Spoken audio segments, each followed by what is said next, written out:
सो देखा जाए तो आज हमारा कोर्स स्टार्ट हो रहा है और आज ये मैं पहला वीडियो बना रहा हूँ सोशल के ऊपर। तो सबसे पहली बात तो कर लेते हैं कि हमें पढ़ना क्या है। तो सबसे पहले हमारे टॉपिक का नाम है द ग्लोब। ग्लोब भैया ग्लोब होता क्या है इसके बारे में हम वीडियो में आगे देखते हैं ना, तो प्लीज़ कंटिन्यू करो।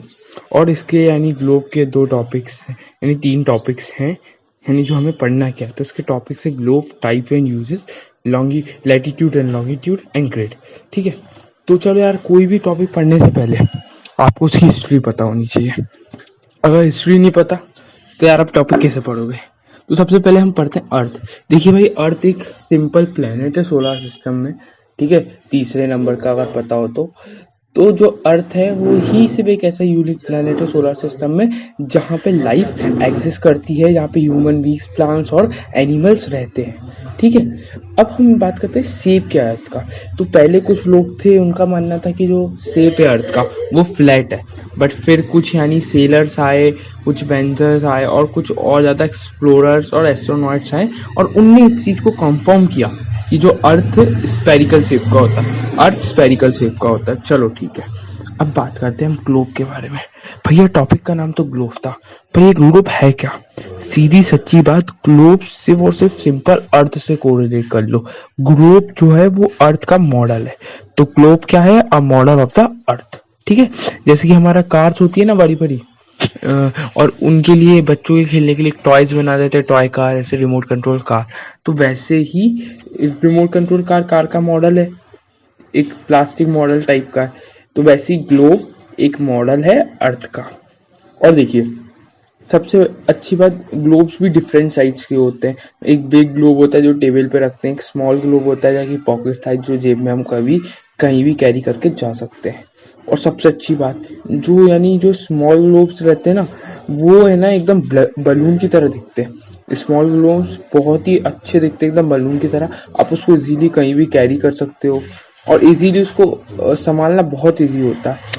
और सबसे मेन प्रॉपर्टी ग्लोब की ये है कि हम एक बार में ग्लोब को कितना भी कुछ कर लो, सिर्फ आधा हिस्सा देख सकते हैं। अगर हमें आधा हिस्सा ग्लोब का देखना है बचा हुआ, तो हमें कुछ नहीं करना, हमें उस ग्लोब को टर्न करना पड़ेगा। और जैसे ही हमने ग्लोब को टर्न किया तो भैया हम आधा हिस्सा और देख सकते हैं। सीधी अच्छी बात है।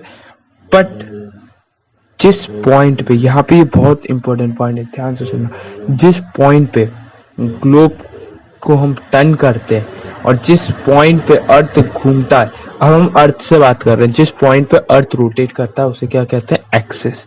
और इसकी जनरल डेफिनेशन है, it can be turn around a line passes through it, this line is called an axis. अब भैया एक्सिस होता क्या भाई? कोई बड़ी बात नहीं है। एक्सिस एक इमेजिनरी लाइन है, सीधी सच्ची बात, एक इमेजिनरी लाइन है। एक्सिस रियल में कुछ नहीं होती, सिर्फ हम लोगों ने माना हुआ है कि एक एक्सिस है जिस पे अर्थ घूमता है। रियल में कोई एक्सिस नाम की कोई लाइन नहीं है। मैं पहले ही बता दूं, अक्सर ये क्वेश्चन आता है एग्जामिनेशन में कि एक्सिस क्या है, इमेजिनरी लाइन है कि रियल लाइन है। तो मैं आपको बता दूं, एक्सिस इमेजिनरी लाइन है। ठीक है, अब भाई ग्लोब, कोई भी चीज बनती है तो उसका क्या काम है। अब ग्लोब का बेसिकली काम क्या है? तो भैया ग्लोब जो है ना, ग्लोब अर्थ में जितने भी कॉन्टिनेंट्स, जितनी भी कंट्रीज और जितने भी ओशंस है ना, वो सब हम ग्लोब में देख सकते हैं, उनकी एग्जैक्ट लोकेशन। तो ये काम है भैया ग्लोब का। अब बात करते हैं ग्लोब में कितने पार्ट्स होते हैं। ठीक है, तो पहली बात तो ग्लोब में है ना, आपको मैं दो चीज सिखाऊंगा। जैसे ग्लोब जो है, आपने बॉल और फुटबॉल देखा, वैसी शेप का है।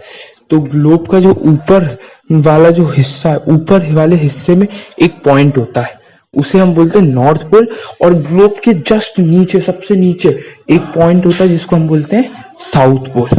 तो भैया एक डेफिनेशन ये भी होती है एक्सिस की, the two points are joining each, the line which joining the two points are known as axis, ये भी होती है एक डेफिनेशन। और अब हम देखते हैं कि ग्लोब में जो नॉर्थ पोल और साउथ पोल है उनका काम क्या है। तो मैं पहले ही बता दूं, नॉर्थ पोल और साउथ पोल दोनों ही का जो टेम्परेचर होता है वो हमेशा 90 डिग्री सेल्सियस रहता है। और दोनों ही एंड पॉइंट्स मान सकते हैं हम अर्थ के। ठीक है, और एक बीच में एक लाइन खींचती है।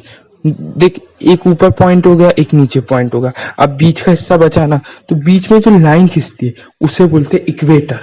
और हमेशा इक्वेटर में 0 यानी 0 डिग्री टेम्परेचर रहता है। इक्वेटर यानी 0 डिग्री पे रहता है, टेम्परेचर नहीं, इक्वेटर हमेशा 0 डिग्री पे रहता है। बाकी जो अपना नॉर्थ पोल और साउथ पोल है वो 90 डिग्री सेल्सियस पे रहता है, यानी ठीक है। अब बात करते हैं इक्वेटर 0 डिग्री सेल्सियस पे रहता है और हमारा जो है नॉर्थ पोल और साउथ पोल वो 90 डिग्री सेल्सियस में रहता है, ठीक है। फिर अब मिलते हैं नेक्स्ट टॉपिक में जिसमें हम लैटिट्यूड और लॉन्गिट्यूड को कवर करेंगे। तो जब तक के लिए बाय, गुड नाइट। और भाई रिवाइज करके आ जाना। अब यार निकलो ना यार, इतना फ्री फोकट टाइम मेरे पास नहीं, मुझे दूसरा वीडियो भी शूट करना है।